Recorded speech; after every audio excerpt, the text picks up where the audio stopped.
Kubernetes with Thomas Vitale.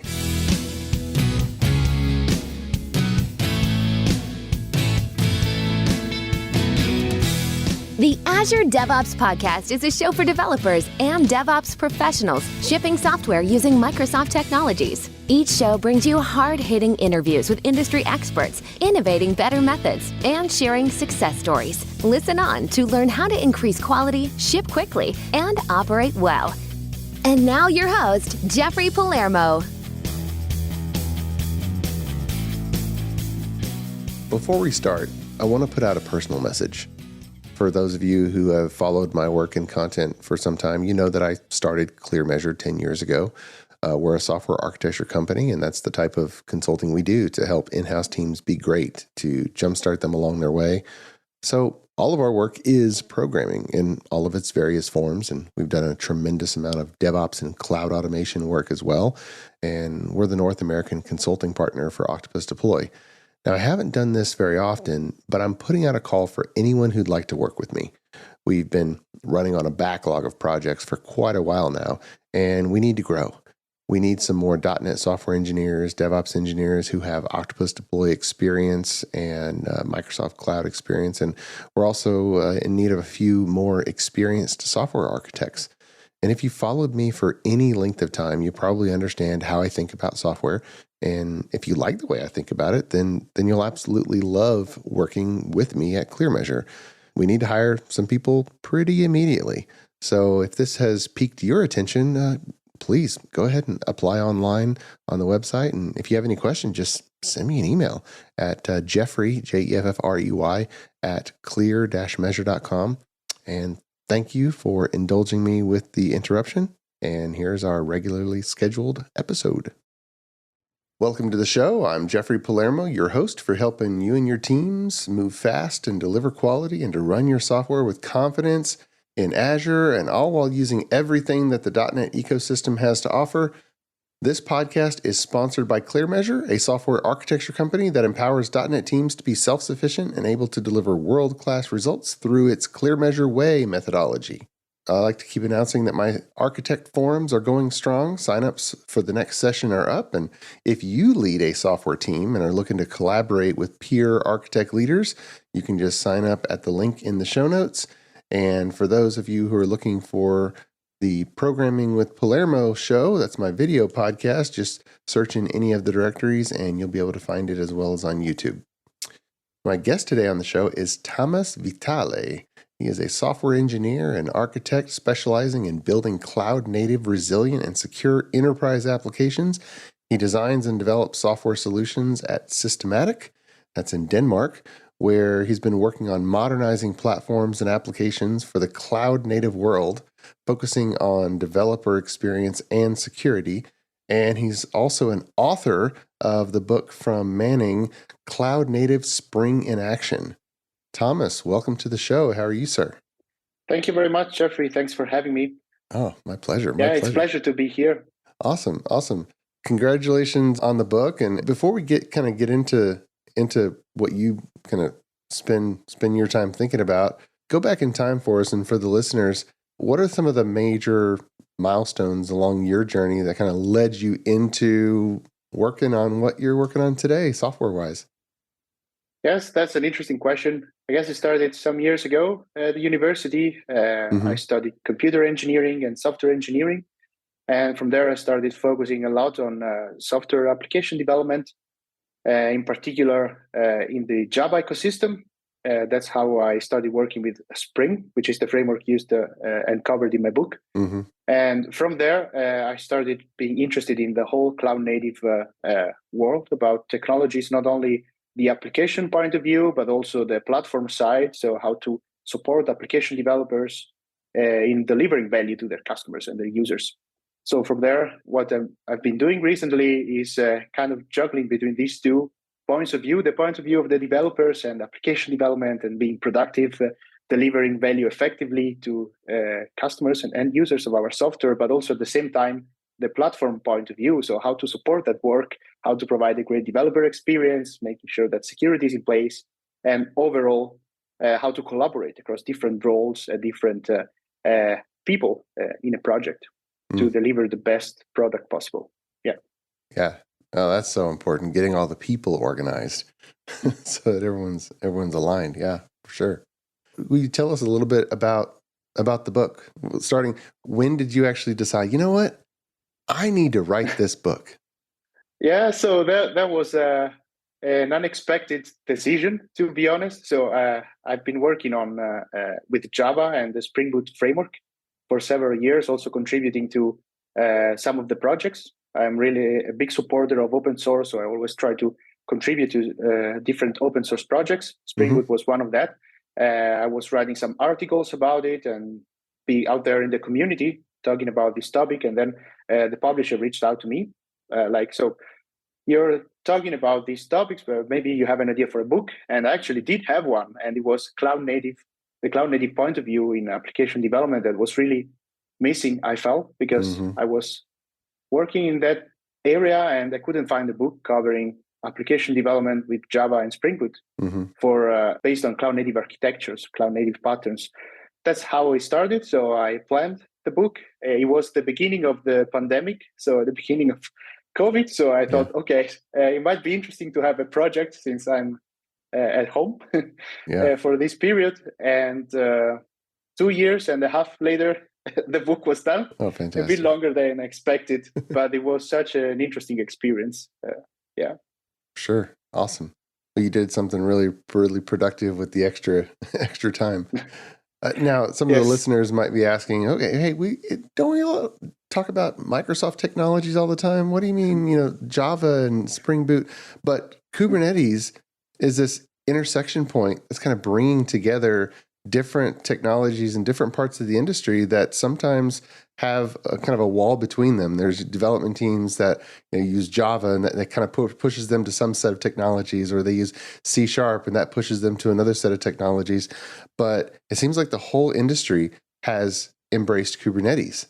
It seems to be this common technology that is becoming ingrained with the concept of cloud native and containers and all. So can you help us understand that, and let's go over the basics of Kubernetes. Since you've gotten so deep into it, can you define for the people who really have never used Kubernetes before, regardless of technology, how do you think about Kubernetes? So I would probably start by talking about containers, because that was kind of the starting point. So we started realizing that we needed some better ways of packaging and delivering our applications. And as you mentioned, we might have different technologies, different languages, different frameworks that we use in our applications.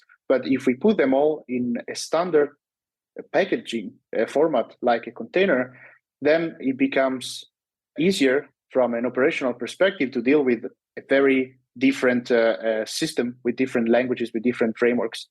And that kind of was an enabler for the whole microservices movement, because once we start having multiple applications in our system or in a distributed system, we need a way to manage all those services. And having all containers, all applications having the same shape from the outside really helped. But then we ran into an issue that we had too many containers. So what about scalability, for example? What about orchestration of all these containers? If in a production scenario, I want to have high availability, for example, so I'm going to have multiple virtual machines. So how can I juggle all these containers? How can I distribute these containers across these virtual machines to be sure that my service is always available to my users? So with minimal disruption. What happens if one container goes down? Should I go there and just start it up manually? That doesn't really scale. Might work with virtual machines, but when you have hundreds of containers, that doesn't work. And that's where Kubernetes comes in, because the basic feature of Kubernetes was container orchestration.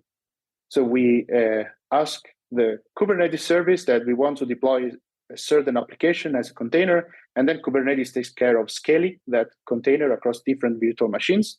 And very importantly, it deals with self-healing. So if a container goes down, if it fails, if it enters into a faulty state, then Kubernetes itself can bring it up for us so that the service is always available for the users.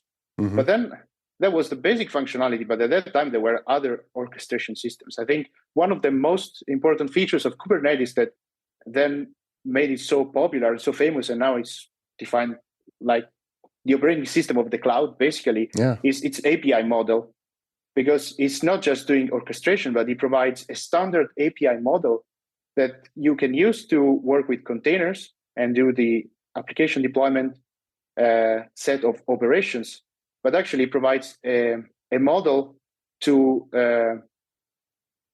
to operate and to monitor, to manage any kind of service we might imagine, because it provides this standard API, so it's super flexible and extensible. So from Kubernetes, I can manage containers running within Kubernetes, but for example, using a tool like Crossplane, I can spin up services on Azure. So I use my Kubernetes service as kind of a universal control plane. And then using this standard API, I can use the same tools, the same format, the same approach, both to run my application and services in the Kubernetes cluster, but also run and manage services outside my cluster. For example, in the cloud, and spin up an Azure DB or even an Azure Kubernetes service. But then I have this central point where I can really streamline all my operations and management, because then any kind of service can be abstracted through this common API that Kubernetes provides. Mm-hmm. Okay. Well, let's drill down and just I want to get your take on these different concepts. We've had, you have the concept of the data center, which is massive, and within a data center you have different rows of cabinets, and but then in the logical sense, we're used to server clusters and database clusters, and within you can have multiple databases, and within each server cluster you could have one web farm, for example, or multiple web farms in a server cluster. When we think of a Kubernetes cluster, how do we know when we need more than one Kubernetes cluster? Yeah, that's a very interesting question. And I guess the general answer would be it depends. So diving a bit deeper into that, one point of view that comes to mind as the first one is security. Mm-hmm. What is the usage? What is the purpose of a cluster? So if I'm using a cluster for development, then I can share the cluster between developers. So Kubernetes has this namespace concept, so I can isolate the workloads between different developers. It's not a very strict isolation because it's within the same cluster, but it's good enough for development purpose. But then when you go in production, we need to enable multi-tenancy. That's one of the features of Kubernetes. But then based on the requirements, we might want to have different clusters rather than sharing the same cluster across different customers. And that's not a new problem. We had this problem like the traditional hosting services for websites, for example. You can get a shared hosting service, or you can get a dedicated one. So it really depends. If for industries like bank or healthcare products, perhaps you really want your own cluster, which is very much isolated from everything else. But perhaps in a staging environment where there's no production data, there's no sensitive data, so the security threat model is a bit different, then it might be fine to share. And then we have also some kind of hybrid in between, virtual clusters, because of course we can always add more abstractions and virtualize everything. So that's, for example, a project called vCluster, where inside one, let's call it physical cluster, we can have multiple virtual clusters. And that provides a better security compared to namespaces, but also less compared to having multiple clusters. So it really depends on the use case. It's very flexible in that way. Okay. And so with a Kubernetes cluster, is it always, say, more than one computer, or for testing purposes, is it common just to set up a Kubernetes cluster on your own computer, or is that a thing anybody even does? I think it's a common thing to do, especially at the beginning when experimenting. It's very easy to spin up a cluster. Let's call it a cluster on your local machine, which maybe runs as a single virtual machine or as a single container. So we have this inception where we can run a Kubernetes cluster inside one single container. That's a way to do it. But also we are starting to see more and more use cases at the edge of systems where we run Kubernetes at the edge. So there are several projects recently that have been announced dealing with these specific use cases where we need a very lightweight Kubernetes installation for these devices at the edge of the system. So running on IoT devices. Right. That's also a quite interesting use case for Kubernetes. So it doesn't have to be multiple clusters, like multiple virtual machines or multiple nodes. So we also have these quite interesting use cases in specific areas of our domains. Just to have a standard deployment model. Yes. Okay. And again, it's that standardization of the API and the whole management operation side of things that can really help bootstrap projects quickly and reduce time to market and get out there, because there's this wide variety of tools and processes that we can use, all working towards this standard interface. Okay. Well, break down, when you have a Kubernetes installation, break down, what are the building blocks? Even before you've installed any of your own containers for it to run, what do you have when you install it? What are the piece parts and how do they work? So when talking about Kubernetes, we can distinguish between the control plane and the data plane. So the control plane is basically the group of applications that provides all the services that we look into a Kubernetes cluster. So the main important parts of that is probably the API server. So it's the application that receives all the API requests. The request being, please deploy this application for me, or please expose this application to the load balancer, that kind of request. And then we have a component, which is by default a distributed database, etcd. That's where the state is stored. So we need a place to store what we ask Kubernetes to do. So if we ask to please deploy 3 replicas of my application, we need that state stored somewhere. And then we have the components that take care of figuring out across the cluster. So on the machines where we have the computing power, where to deploy these applications. So they check for, is there enough CPU and memory? Then let me schedule the deployment of a container in that machine. And then if that machine goes down, then, okay, so let's find another machine. Let's spin up a new application instance in that other machine or node. And that's the data plane where we run all our applications, all controlled by these main components that take care of processing requests and making sure that what we ask Kubernetes to do, that is what we call the desired state, is what happens in the cluster. So we call it desired state. So Kubernetes is basically implementing a control loop that continuously check for what we ask to do, actual state, the desired state, and then make sure that that state is always what is happening in Kubernetes. And if there's any divergence, then it takes the necessary actions in order to ensure that we get there eventually. So we have this eventual consistency point of view. So if one of our applications goes unresponsive and it says, hey, I'm supposed to have 4 of these running and I can only see 3 of them because the 4 of has just gone the zombie process, it'll kill and restart a new instance? Yes, exactly. To ensure that we always have 4. Yeah. Many thanks to our podcast sponsor, ClearMeasure. ClearMeasure is a software architecture company that empowers clients' development teams to be self-sufficient, moving fast, delivering quality, and running their systems with confidence. Whether starting a new project or developing new technologies or techniques, ClearMeasure sets up your team to deliver world-class results. Learn more at www.clearmeasure.com. ClearMeasure, empowering software delivery. ClearMeasure is also happy to be a sponsor of the video podcast, Programming with Palermo. Watch, learn, and program alongside Chief Architect Jeffrey Palermo. Videos are added weekly and available on syndicated locations supporting video podcast or by visiting palermo.network. Tune in today. So you said another keyword, a node. And then from other listeners, I've heard the term pod before. How do all those fit together? You got this concept of a cluster and then node. What's a pod and how do all those relate?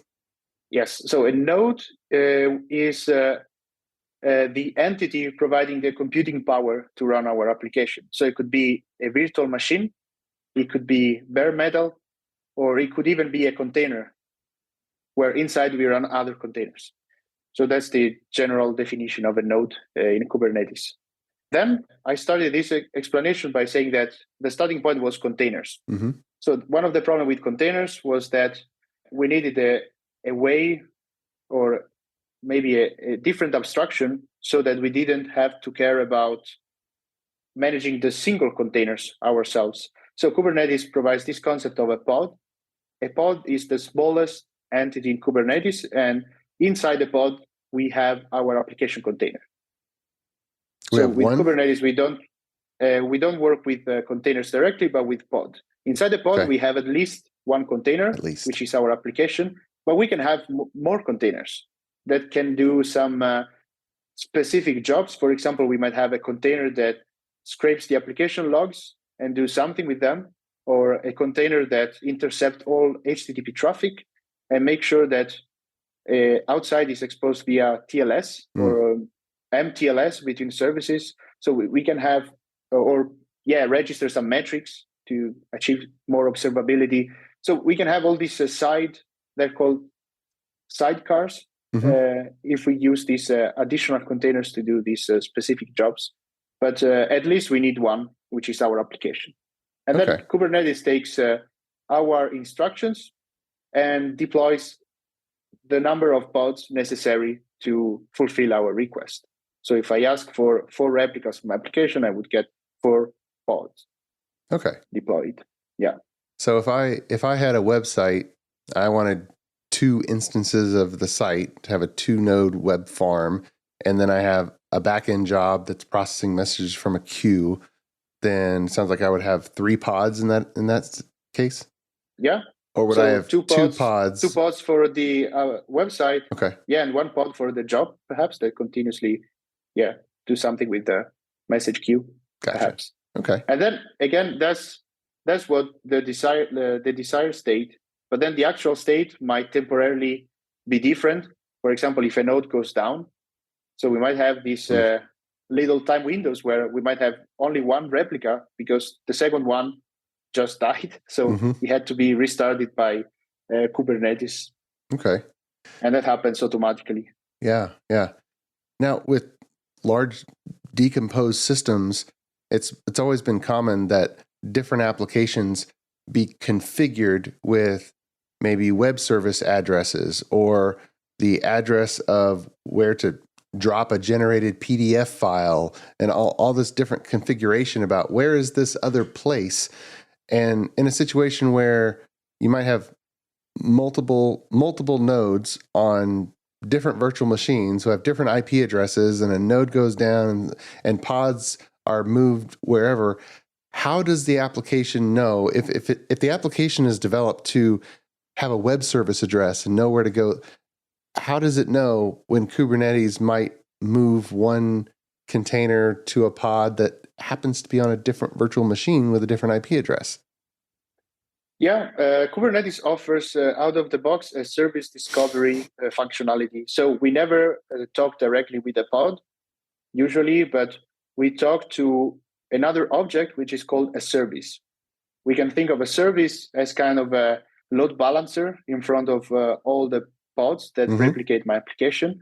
So the service would have a DNS-like name, so like my website.com, and then within Kubernetes, that request sent to the service is forwarded to one of the available pods at that time. So we never need to worry about the specific pod IP address or where it's located in my system.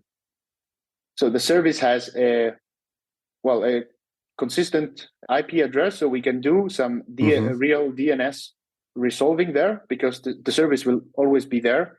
But the pods are volatile, are ephemeral, so that they can keep changing. So we need this entity in between. So we have a fixed long-term interface we can always call, and then Kubernetes does the rest by forwarding the request to the specific pod. Okay. And this is quite nice that comes out of the box, so we can just call the service DNS name, and then one of the replica will reply.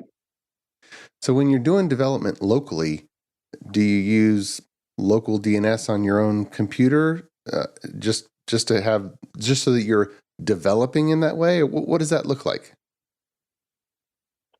Yeah, so we have two layers there. We have, if we talk inside the cluster, then it's not really a problem because the cluster will have a local DNS service. Mm-hmm. So if my application is to call the database and they're both running in Kubernetes, then it will be the same whether I'm working locally on my local cluster or in production, because it's all internally done within the cluster, this name resolving. A different case is for the applications that are actually exposed outside the clusters, which are the ones that the end users need to access the applications. So in that case, we need something else, because by default, Kubernetes doesn't contain an external load balancer. So we usually rely on a load balancer service provided by a cloud platform. If I'm using the Kubernetes service on Azure, if I want to expose my application, I declare that I want to expose this application outside the cluster, and then I get automatically provisioned a load balancer in Azure that exposes a public IP address, and I can use that IP address directly, or I can even use a DNS service that resolves to that IP address. Of course, locally that's not possible, so it depends on the setup. If we are using a remote development environment, we might have access to this DNS functionality. So it would work just like in production. Otherwise, we can do a port forwarding job. And in some of the Kubernetes distributions that are usually adopted in a local environment provide some convenient features to do that out of the box. For example, using a tool called Kind, I can run Kubernetes in containers, and then I can access the services through localhost port 80, for example. The ingress point of the cluster is that, so I don't need to do port forwarding explicitly myself. Okay. But yeah, we need some tweaks when we work locally because we are missing that load balancer component. Gotcha. Now, there's so much has changed in the nature of containers. It used to be, everything was Docker, Docker, Docker. Sort out some of these. Where does Docker Swarm fit in? Where does Helm fit in? And any others? Just can you demystify those concepts for us? Yes. So if we talk about Docker, the open source project, Docker is still relevant. Actually, the format used by Docker for building container images is what has been standardized by the Open Containers Initiative. So it's what we call an OCI image. It's basically the Docker image that has been standardized. So now, even if we use different containerization technologies like Podman, we are still working with OCI image. So if I build an image with Docker, then I can run it in Podman because it's the same standard. In the same way, we got standards for how to distribute OCI images. So we are not forced to use specific tools. And we got also standards about how to publish those images. So right now the landscape contains a few different options for running containers. I mentioned Docker and Podman. Then you mentioned Docker Swarm. Well, Docker Swarm was an add-on, I would say, on top of Docker that solves some of the issues regarding container orchestration and, for example, scaling containers. And well, nowadays, I don't know how much it's used, to be honest. Like Kubernetes really became the primary choice. There were a few options back then, and Kubernetes really was the one that is still here. I don't know how much development Docker Swarm is.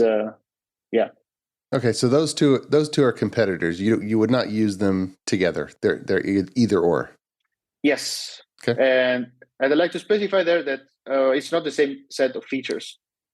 So some of the container orchestration features are provided in Docker Swarm, but for more complex scenarios or for all the other things I mentioned, like the API model and this concept of universal control plane, that's something that is really specific to Kubernetes and is what also concur in determining its popularity.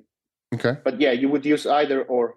Gotcha. If you're looking for container orchestration. Yes. And how does Helm relate? Helm. Yes. Yes. So we started with Kubernetes. We solved the problem of container orchestration and scaling. We had this very nice format, the container, the OCI format, standard one, to package any kind of application. So it doesn't matter if it's Python, Java, .NET, it looks the same from the outside. But then we found out, okay, now we have the standard API, we have standard ways of configuring the applications, but then how do we package the configuration? Mm-hmm. Because it's not enough that I get access to a container image. I also need all the different configuration in order to run it on Kubernetes. And Kubernetes has quite low-level APIs for that, for like the pods, the services. So from a consumer point of view, it's not the best thing. Like we would like some abstraction on top of that. And Helm was one of the first tools to provide a solution to that. So what Helm does is offering what is called a Helm chart. It's a package that contains all the configuration files to deploy specific applications on Kubernetes. And it works like on a package manager for an operating system from APT or Homebrew, where I can install like a database on my local computer in my operating system. It works in the same way, but for Kubernetes. Now, you said it's one of them. Does that mean, do you use Helm, or are there a number of these solutions like that? Yeah, Helm was one of the first one that really solved this problem and became very, very popular. So it's very common to find third-party products out there that also offer a Helm chart, which makes it really easy to install. But since then, we got different projects and different tools to solve the same problem, but in different ways. Okay. And to solve maybe some challenges that Helm has, because it's based on some templating, which can be quite complicated to write and maintain. So there are other tools that, depending on the use case, there are other options. But it's definitely the one that became more popular. So for third parties out there, it's very likely that you can find some Helm chart. Okay. So just to give a small example, like I need a database, I can run Helm install, the name of the database, and if I configure a certain repository where I can find these Helm packages, then I can install it, and I don't have to worry about writing all these configuration files for Kubernetes. Right. Maybe providing a few parameters. Yeah. Do you like to use Helm, or do you use something else to solve that problem? I also use Helm in particular because some third parties I use in the open source space, that's what they use to distribute their products and configuration. But for first-party applications, so the applications and services I work with, I prefer other formats. In particular, I really like working with a tool called Carvel. It's a CNCF sandbox project, and it provides different tools, very Linux style. You can combine them or use only the ones you need. And Carvel provides a quite nice packaging format to put together configuration containers and to distribute them. So that's the primary technology I use. I'm also part of the community and contribute to the project. Just as a disclaimer. Yeah, absolutely. No, please promote it. You're involved with the open source project. Yeah, it's a great project. That's how I got involved, because I was using it and it was really convenient for me to use and really nice. So I joined the community and started giving back because I really believe in this project. Yeah. This episode has been jam-packed with information. As we kind of close up our time here, you mentioned being able to install Kubernetes locally and work with it, or even install it as a container. What is your favorite method for spinning up your own Kubernetes cluster locally? Do you create a VM locally on your computer or your test lab, or do you use the container version? What's your favorite at the moment? So in general, I like using a couple of tools. If I need a simple cluster like Kind or K3S or Minikube, but for something more, like if I'm working on applications or on services that run on top of Kubernetes, I prefer something more than just a simple cluster, because on top of the cluster, I would need things like the ingress configuration with the whole load balancing and DNS strategy. I would need some databases, perhaps some services to scale more efficiently my deployments. And that's basically what we call a platform. Now, that's a very, it's a buzzword perhaps. Nowadays, a cloud-native platform that we build on top of Kubernetes. So I actually have, based on all open source projects, we can call it a platform that I usually run when I want to focus on services on top of Kubernetes. And sometimes I use one of those local distributions, or I spin up a cluster in the cloud so I don't have to manage the cluster. But I like to have those extra services on top of it, because then I can focus on the specific problem I'm trying to solve. And that ties with the whole developer experience topic that also I'm particularly passionate about. Okay. So for people who want to dig in more, would you recommend that they go through the effort of setting it up in a local test lab, or to just spin it up in AWS or Azure? I think the local setup is a good starting point. Also, it's free. So you can start with installing Kind. I think Kind would be a good starting point. And then take it from there. Of course, if you have access to a cluster in the cloud, that's the best thing, especially if you're a developer, because then it's a managed service. So you don't have to worry about that and focus on the value you're building on top of the cluster. Yeah. Awesome. Wow. Well, time flies when you're having fun talking about Kubernetes. So, yeah. Well, Thomas, I really appreciate you coming on the show. That's a wealth of information, fantastic explanations to kind of walk us through all the concepts. So I really, really appreciate it. Thank you. Yeah, thank you very much. It was a pleasure. Oh, pleasure's all mine. Pleasure's all mine. And until next time, keep shipping. You've been listening to the Azure DevOps Podcast, a show for developers and DevOps professionals shipping software using Microsoft technologies. Go to www.azuredevops.show for show notes and other episodes. On behalf of your host, Jeffrey Palermo, and our sponsors, thanks for listening, and may God bless you.